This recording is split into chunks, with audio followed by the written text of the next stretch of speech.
नमस्ते जी। 17वीं श्रव्य कणिका वैदिक संपत्ति, लेखक पंडित रघुनंदन लाल जी शर्मा।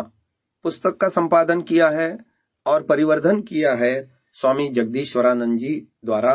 पुस्तक प्रकाशित है आध्यात्मिक शोध संस्थान नई दिल्ली द्वारा। हम उपक्रम में गत श्रव्य कणिका में सुन चुके हैं कि कैसे पाश्चात्य विद्वान अपनी भाव अभिव्यक्त कर रहे हैं कि दुखों से कैसे छूटा जाए और इसमें भारतवर्ष का ज्ञान विज्ञान कैसे सहायक हो सकता है। उनमें कुछ त्रुटियां हैं जो यहाँ नमूने के लिए उल्लेख किए जा रहे हैं लेखक द्वारा। सबसे प्रथम और बड़ी त्रुटि यह है कि प्रकृति की ओर लौटाने वाले मनुष्यों को एक प्रकार का पशु मान लिया है, जिसे प्रकृति के नियम पालन करने पर विवश करते हैं।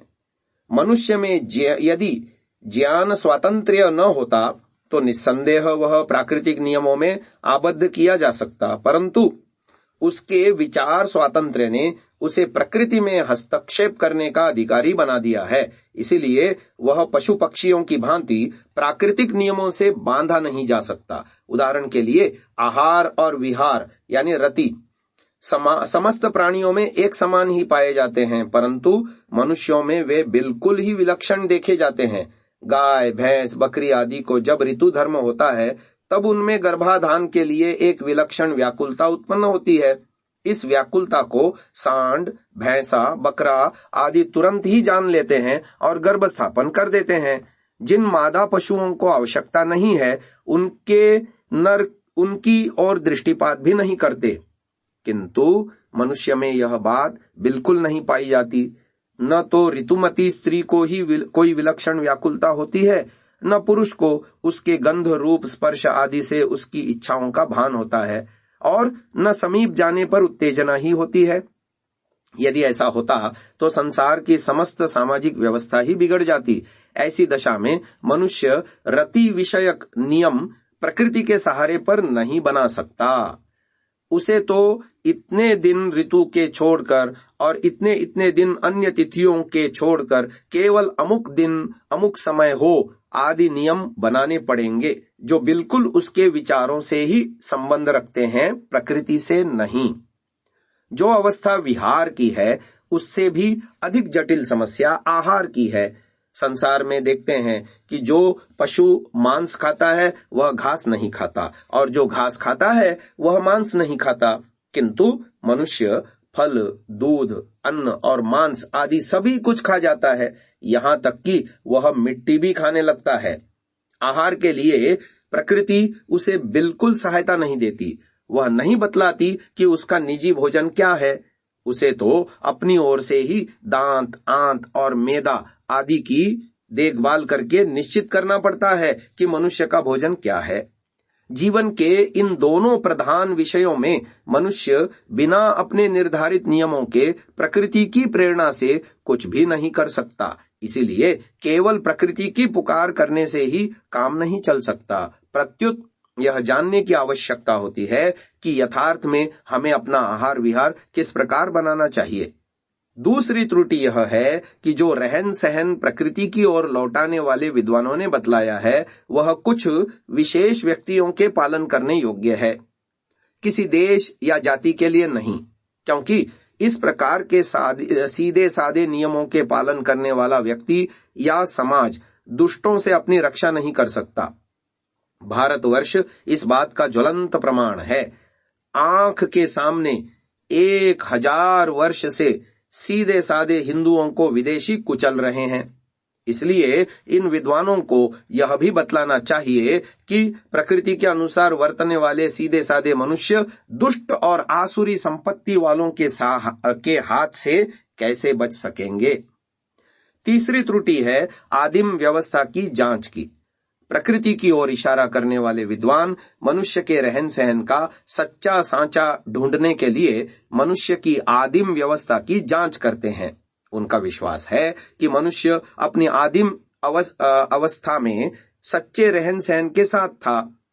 हम भी कहते हैं कि ठीक है, था, परंतु प्रश्न तो वही उपस्थित है कि आदिम अवस्था में वह अपने लिए आजकल की ही भांति आहार विहार के नियम सोच विचार कर निश्चित करता था, या पशु पक्षियों की भांति उसे प्रकृति स्वयं वैसा करने के लिए विवश करती थी? हम देखते हैं कि आज प्रकृति उसे कुछ भी शिक्षा नहीं देती, अतः आदिम अवस्था में भी यही हाल रहा होगा। मनुष्य और पशु में अंतर ही यह है कि मनुष्य के पास सोच विचार कर बनाए हुए कुछ नियम अवश्य होंगे जो आज तक पाए जाते हैं, परंतु इन विद्वानों ने उन नियमों के ढूंढने की कुछ भी चेष्टा नहीं की। संभव है कोई विद्वान इस प्रश्न का यह उत्तर दे कि आरंभ में मनुष्य में प्रकृति के नियमों के पालन करने की स्वाभाविक प्रवृत्ति उसी प्रकार थी जिस प्रकार पशुओं में है, तो हम नम्रता पूर्वक निवेदन करेंगे कि वह मनुष्य पशु ही था, मनुष्य नहीं।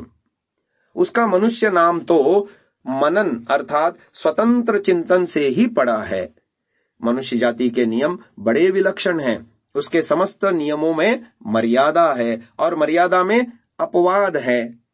शेष जितने प्राणी हैं उनके लिए प्राकृतिक नियम निश्चित हैं, वे उनको तोड़कर अपवाद नहीं कर सकते, परंतु मनुष्य अपने नियमों को मर्यादित करता है और उस मर्यादा में ही अपवाद भी रखता है। मनुष्य के आहार और विहार आदि में मर्यादा और अपवाद दोनों पाए जाते हैं, किंतु पाश्चात्य विद्वानों के द्वारा जो नियम निकाले गए हैं उनमें केवल पशु दशा पर ही प्रकाश डाला गया है, प्राकृतिक जीवन पर ही जोर दिया गया है, मर्यादा और अपवाद पर नहीं। यूरोप वालों में यह त्रुटि है कि वे जब भौतिक उन्नति की ओर झुके तब उनका अंत कर दिया गया, और जब प्रकृति की ओर झुके तो पशुओं की भांति जंगलों में नंगे रहने लगे। उनको सामंजस्य उत्पादक मानवीय नियम सूझते ही नहीं। यद्यपि पाश्चात्यों का ध्यान भारतवर्ष की प्राचीन संस्कृति की ओर भी आकर्षित हो रहा है। आर्य सभ्यता की खोज वे बड़े यत्न से कर रहे हैं। खोज ही नहीं करते, प्रत्युत वैसा ही जीवन बनाने का प्रयत्न भी कर रहे हैं। किंतु अब तक आर्य सभ्यता के मूल सिद्धांत, पहला आरंभिक ज्ञान, दूसरा मर्यादित नियम और तीसरा अपवादों की व्यवस्था की ओर उनका ध्यान नहीं गया। भारत की वैदिक आर्य सभ्यता न तो जंगली मूर्ख असभ्यों की सी है और न वर्तमान भौतिकवादी पाश्चात्यों की सी। वह अपने ढंग की निराली है, जिसमें प्रत्येक व्यक्ति और समाज, मानव तथा प्राणी समूह को एक समान ही लाभ पहुंचाने का आयोजन है। अतः जब तक उसकी आरंभिक ज्ञान अवस्था, मर्यादा और अपवाद की त्रिपुटी पूर्ण रीति से स्वीकार न कर ली जाए, तब तक संसार की कोई भी व्यवस्था चिरस्थायी नहीं हो सकती। समाज चाहे जितना उत्तम बनाया जाए, उसमें अपवाद रूप से दुष्ट मनुष्य अवश्य पैदा हो जाएंगे। इसीलिए मर्यादित नियमों में अपवाद नियम अवश्य बनाने पड़ेंगे, फिर चाहे वे आहार विहार, समाज, युद्ध, राज्य, प्रेम और दया आदि किसी विषय से संबंध रखते हों। आदि सृष्टि में ऐसे ही नियम थे, परंतु स्मरण रखना चाहिए कि ये आदिम नियम ऐसी वस्तु नहीं है कि जो वैज्ञानिकों की प्रयोगशाला या दार्शनिकों के विचारों से निकल पड़े। इन नियमों का पता तो आर्यों के इतिहास से ही लग सकता है कि आदि सृष्टि में मर्यादा और अपवाद अर्थात धर्म और आपद धर्म की क्या व्यवस्था थी। हमारा दावा है कि वेद ही आदि सृष्टि यानी आरंभिक अवस्था का ईश्वरीय कानून है। वेदों में सदैव के लिए मर्यादित धर्म और अपवादों के लिए आपद धर्म का वर्णन है। अतः जो कुछ वेदों में कहा गया है, मनुष्य जाति को उसी के अनुसार व्यवहार करने से लाभ हो सकता है, प्रकृति के अनुसार नहीं। इसीलिए इस उपक्रम के पश्चात आगे के प्रकरणों में अब हम देखेंगे कि वेद कितने प्राचीन हैं, किस प्रकार अपौरुषेय हैं और उनमें मनुष्य के लिए मर्यादा और अपवाद अर्थात धर्म और आपद धर्म की क्या व्यवस्था है। आज की श्रव्य कणिका को इस उपक्रम नामक अध्याय के समाप्ति के साथ यहीं विराम देते हैं। कल की श्रव्य कणिका में वैदिक संपत्ति पुस्तक का प्रथम खंड प्रारंभ होने जा रहा है। ओम।